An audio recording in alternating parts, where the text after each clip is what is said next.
finally get paid for the get down. You can't tell me shit now about time. Do you know how many lines I done put down? Vibes I done sent out, but we ain't here to dig. I'll up the market till they come red carpet the kids. Success still the target, soon I'll be crossing that bridge. But can't bring everybody with me, family only. I got some people think I owe a favor, barely know me. That's why my focus on the road, it's all I know. I see them sticking close to play the wall. Hey guys, welcome back to the channel. This is Atriox, and we're back with another video. And this video is actually gonna be a Gears of War video, which we're gonna start covering on the channel.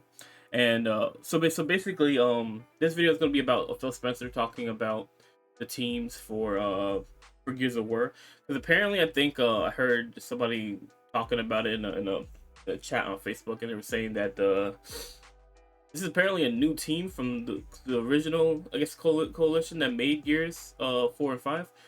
So like this is a new team altogether. So I guess Microsoft saw the way, you know, that Gears of War was dipping down, so I guess they got a new team to do it. But anyways, guys, I'm not gonna waste too much time. We're gonna jump right into this. If you guys like Gears of War and you just want to see more, just like, you know, let me know in the comment section below, and we're just gonna jump into this. I think it's a short. This is a short segment. This is a game being played, and I love seeing our community of creators coming together that way. Well, another, the one more thing, which we were all hoping for and got, was a new Gears of War game, but it wasn't.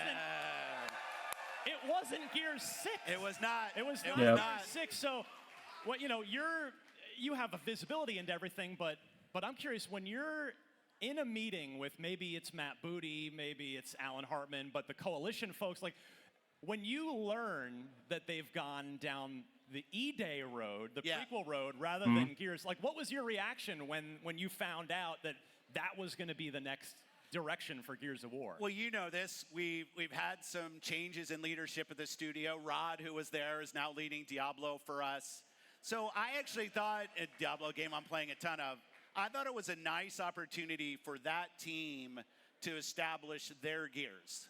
Right. And going on, following on Gears 5, just because the numerical thing, like, I think it would just, this was an opportunity for them to take it back to an origin story that I know you know, that has a lot of, like, real depth to it in terms of Emergence Day, and tell that story through the coalition as it is today. I thought, like, what a great opportunity. I was excited. And then you probably saw, I know you heard it, the Mad World tune in the play piece. Oh, yeah. Like, for those of us who remember the 360 commercial, like, how iconic was that? So when they went back and sourced that and brought that through the piece, I think it just showed that they kind of stayed true to what Gears is, but tell a new story, new arc. Okay, so this first part here, when he's just explaining the team part, where like the original team, I guess, has been, I wouldn't say gutted, but they kind of been relocated to different spots, which I think is a good idea, because like the way Gears of War was going down, like. And I love Gears of War 5. I play Gears of War 5 all the damn time, but I've seen the player count dip. I'm playing against the same people all the time. But, yeah, I think it was a good idea to, like, kind of step away from the Gears of War 5, 6 kind of, like, story, and just, like, do, like, what they did with, the original, like, a series where they had all the gears and then they had Judgment Day. Judgment Day was like that kind of breathing room till they figured out what they were going to do next. I think this is a perfect time to do kind of a similar thing, especially when you got E-Day. E-Day, there's so much stories you could probably make from E-Day. You could probably make more than one game, if I'm being honest. Because like, wasn't that like 14 years before the original Gears game?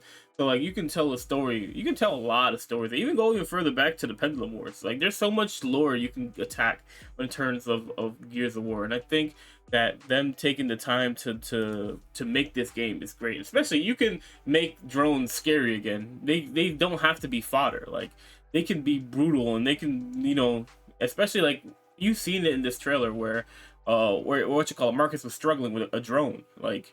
Because obviously this is like new, they don't know how to fight them. Like, the war just ended with the UIR, and so like this could be like them learning how to fight against, like, you know, the locusts and everything like that.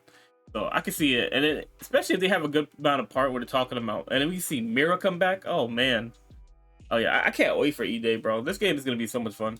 Now, you're wearing a very cool Xbox Pride shirt today, but a year ago at the Xbox Showcase, you freaked out people like me by wearing a Hexen shirt, which is a game. Okay, so I guess that's all. That's all they're talking.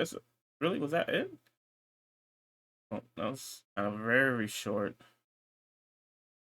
that has a lot of like real depth to it in terms of Emergence Day, and tell that story through the coalition as it is today. I thought, like, what a great opportunity. So I was they only excited. gave like 2 And then minutes. you probably saw, I know you heard. Well, you have a visibility into everything, but I'm curious, when you're in a meeting with, maybe it's Matt Booty, maybe it's Alan Hartman, but the coalition folks, like, when you learn that they've gone down the E-Day road, the prequel road, rather than Gears, like, what was your reaction when you found out that that was going to be the next direction for Gears of War? Well, you know this. We've had some changes in leadership at the studio. Rod, who was there, is now leading Diablo for us.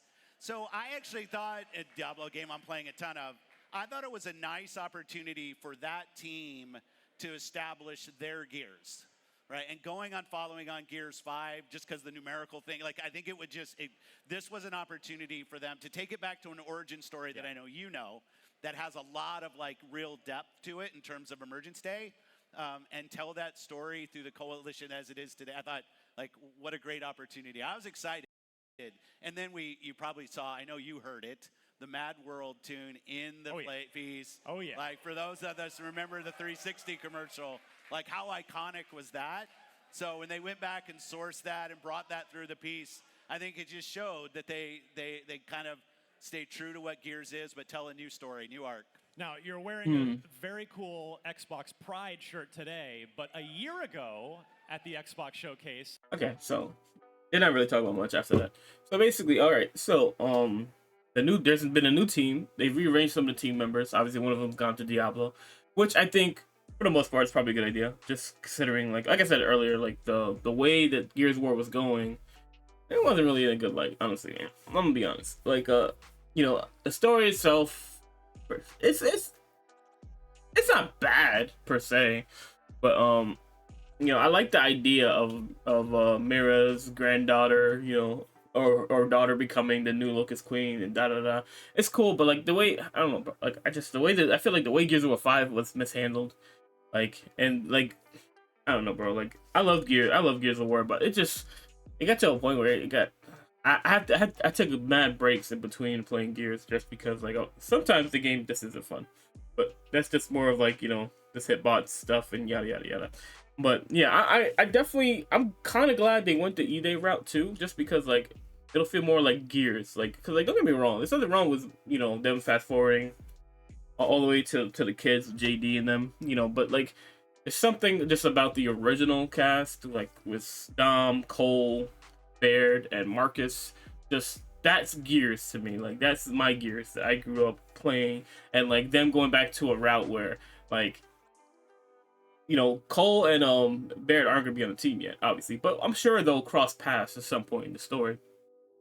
And we're gonna see, more than likely, we're gonna see Dom and Marcus, and then probably some newer Gears that we haven't seen before that probably have been in the books, which would be interesting. Like, at first, because like I remember when I watched the trailer at first, I thought that it was Carlos, but then like I forgot that Carlos died in like the Pendulum Wars. And like I got reminded on it when I was talking to a friend of mine, and I was like, "Oh shit, you're right." I low key, I forgot he died in the Pendulum Wars, and like obviously the trailer, this is right after the Pendulum Wars, so more than likely he probably just died, and like maybe they'll have some point where like they're grieving or something like that with Dom and Marcus. Like, that'd be cool little thing to put in. Maybe they'll even do a point where, like, the first mission will be like the pendulum, like a pendulum war. Like, I feel like that would be the right way to go. Like, just like that very end, maybe the last mission of what the pendulum wars could be, and they go into a point where Carlos dies, but you see him. But anyway, that's like kind of my thing and what, like, I would want. But yeah, like, honestly, like, I'm kind of glad that they went this route back to E-Day versus like continuing on with that story, and especially if it being a new team, I don't know how they would go back. I mean, I assume they would go on the tackle of Gear 6, but eventually they will get to a point where, like, maybe they don't even go back. I don't know. What do you guys think? Do you think they'll go back to Gear 6, or do you think they'll just like try and make stories based on E-Day, like, going forward? Because like I said before, I think this is gonna take place like 14 years before before the events of actually longer than that, right? When did Gears of War 1 take place in terms of like the story? Hold on, I need to look that up real quick. look it up real quick because I want to see if I'm giving like the right information here. I don't want to be wrong. Okay, so I just saw it. Like it was yeah, it was 14 years. That's what I thought it was. And like I was just looking to see because like I wanted to like try and get the right time frame because like Marcus Phoenix, I wasn't sure how I don't remember how long he was in prison, but apparently he was only in prison for 4 years. So I assume that probably like this game's gonna take place up to the 10-year mark. Because like obviously he's gonna be in jail 4 years for 4 years, and then he gets out because of the whole years one like mass offensive and all that.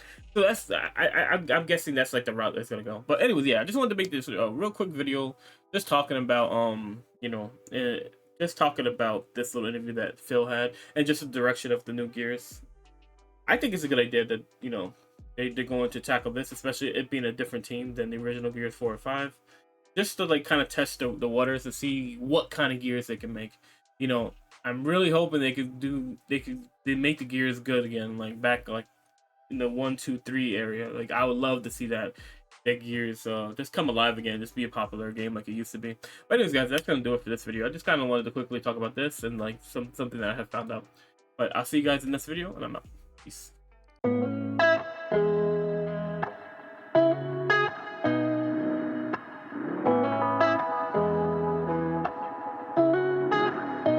Please fill my cup. Am I really asking for much? It's been a long week, I'm looking for fun. Please fill my cup. Find me under the sun. SOS, I'm just looking for a good time. Whoa.